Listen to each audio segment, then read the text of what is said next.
Sonhar é diferente de fantasiar. Fantasiar você só fecha o olho, imagina e as coisas já se autorrealizam ali. Você não precisa fazer praticamente quase nada. Sonhar exige planejamento, ação, perseverança e um bom tempo para que as coisas aconteçam.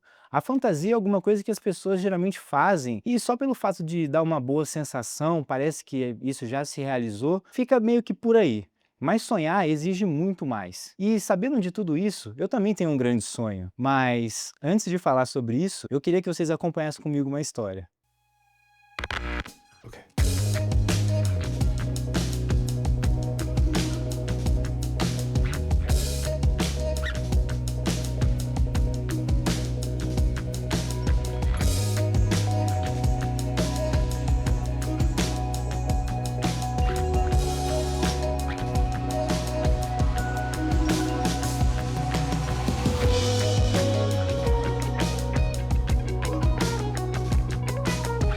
É, meu primeiro sonho. Foi aqui onde tudo começou. Basicamente o lugar que eu passei a vida toda aí jogando futebol nessa quadra.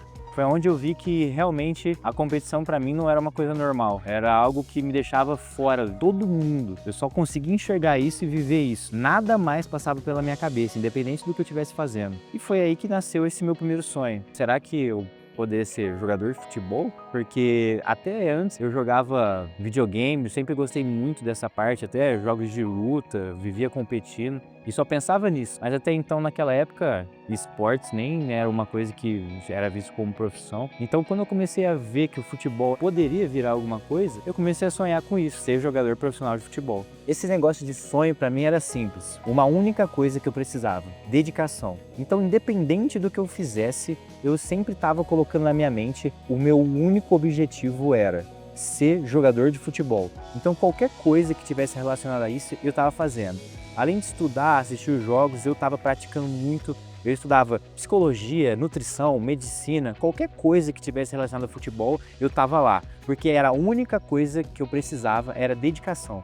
Mas eu vi que a dedicação não era a única coisa. Foi uma das minhas maiores frustrações, porque alguém que só focava em dar tudo de si nessa dedicação máxima, olhou para o lado e viu que sozinho também não dá. E foi quando eu percebi que preparo psicológico era importantíssimo para se manter ali firme, fazendo o que gostava. Preparo emocional era extremamente importante, porque durante essas frustrações, altos e baixos da competição, você precisa estar ali concentrado, tentar criar um ambiente onde a sua emoção fica mais estabilizado, alguma coisa que consiga te manter performaticamente mais consistente. Eu vi também que networking era extremamente importante, ter pessoas que possam te ajudar durante esse processo, durante esse trabalho que você tem que fazer constantemente, até para te colocar muitas das vezes em lugares que tenham mais oportunidade, e também a condição financeira, para você se manter fazendo isso, que era um dos principais pontos também que me faltava naquela época.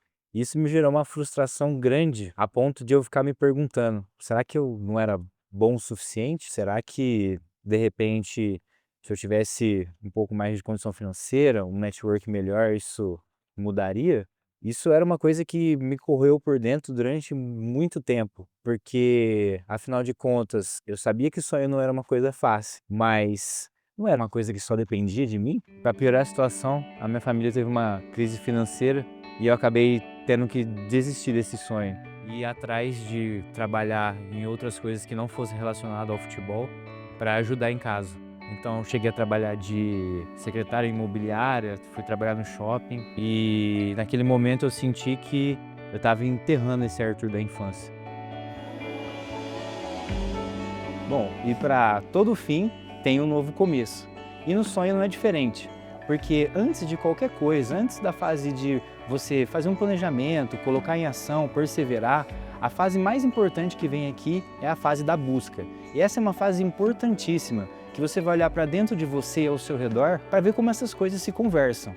E é muito importante você prestar atenção nesse momento, porque de fato vai mostrar quem você é.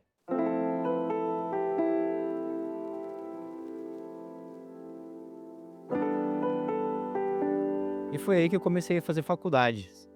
Mas me dava uma impressão de falso sucesso, porque todas as coisas que eu estava utilizando no esporte e trouxe para a faculdade ainda me traziam um vazio, porque não tinha um sentido, uma conexão muito grande comigo.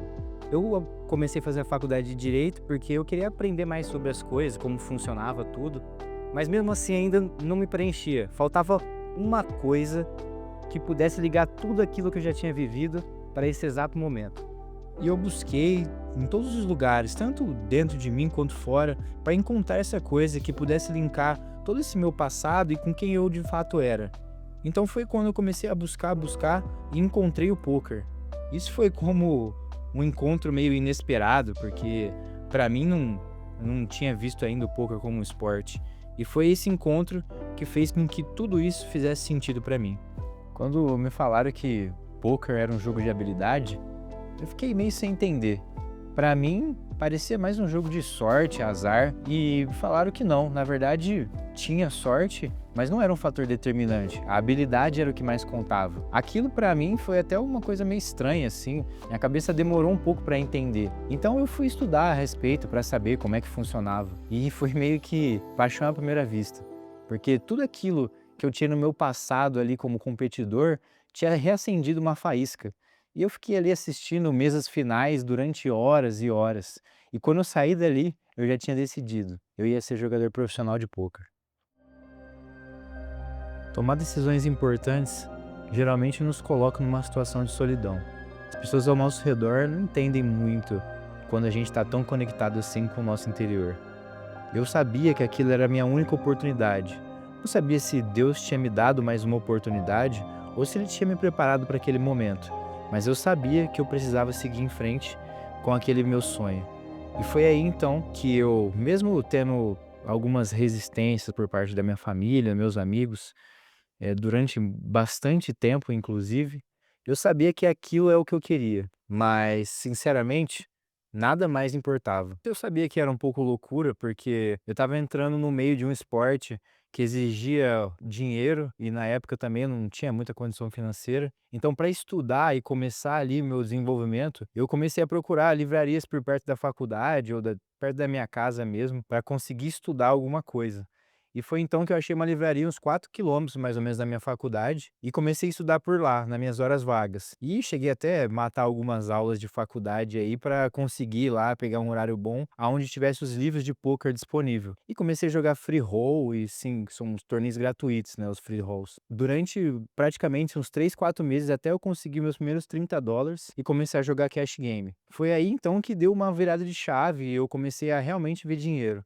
Por mais que eu via esse dinheiro, os cash games não era algo ainda que estava muito conectado com essa parte competitiva. Cash game é uma modalidade ali que o dinheiro está na mesa e você vai jogando mais ou menos dessa forma. E eu senti que eu estava mais operando num mercado financeiro, alguma coisa assim, do que realmente numa competição, num torneio de fato. Foi aí então que eu fiquei pensando, será que a gente não podia fazer de repente, essa transição do cash game para o torneio? Essas foram as minhas vivências e dúvidas ali no meu primeiro ano jogando poker como um amador. Mas tinha uma coisa que eu ainda estava fazendo, que era a faculdade. E eu estava no meu último ano de faculdade depois desse primeiro ano jogando poker. E como eu tinha esse problema familiar ali do pessoal ainda não estar muito apoiando, eu acabei tendo que fazer um pacto de honra com a minha família, de eu terminar a faculdade e depois começasse de fato a minha carreira como jogador profissional. Então eu tive que dar uma parada no poker durante esse período para focar mesmo em finalizar minha faculdade, porque eu comecei a acumular algumas DPs, né, porque o foco estava 100% no poker. Então eu acabei deixando ali em stand-by, focando em terminar a faculdade, e aí sim, eu fiz a minha transição para os torneios e comecei a minha carreira como jogador profissional. A fase do comprometimento é aquela fase que quando você encontrou o seu sonho e agora vai com tudo para cima dele. Essa fase é uma fase extremamente cautelosa na hora de você fazer, porque você precisa ter ideia de que aquilo que você está pensando vai ser algo que realmente vai ser levado para sua vida.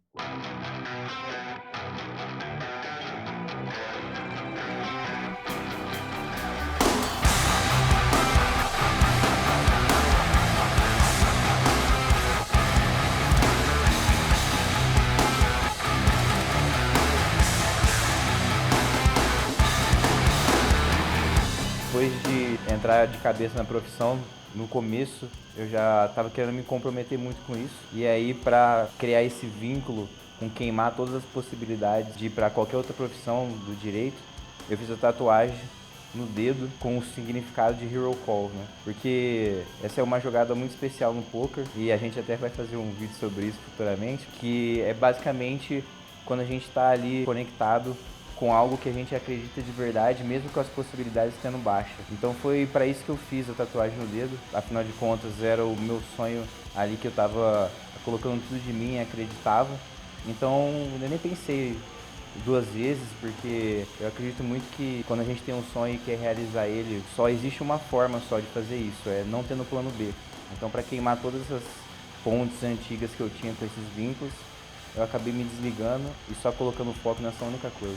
Agora com o caminho livre, não tinha desculpa, não tinha frescura, só existia uma única coisa. Eu estava tentando me tornar um dos melhores jogadores de poker do mundo, chegar no high stakes e viver disso, fazer que esse sonho se torne realidade. E não existia mais nada como ficar me questionando se eu era bom o suficiente ou qualquer coisa do tipo. A única coisa que eu precisava fazer era ter um bom planejamento e colocar em ação. E vivendo esse processo durante 8 anos como jogador profissional, esses altos e baixos, novos planejamentos, eu decidi criar esse projeto. Deixei tudo para trás, amigo, família, nessa cidade que eu morei praticamente minha vida inteira. E mudei para essa nova cidade, para criar esse projeto junto com um amigo meu. Para que vocês aí de casa, que de repente ainda está buscando por um sonho, ou que já tem um sonho, possa se inspirar também, sabendo mais ou menos como funciona ali a vida de um jogador profissional de poker, o que passa, as dificuldades, curiosidades e coisas do dia a dia assim, mas outras coisas da vivência também que a gente vai estar documentando tudo aqui. E eu espero de verdade que isso te inspire a correr atrás dos seus sonhos, porque eu vou estar dando tudo de mim aqui para fazer isso acontecer. Então conto com você e a nossa jornada começa agora.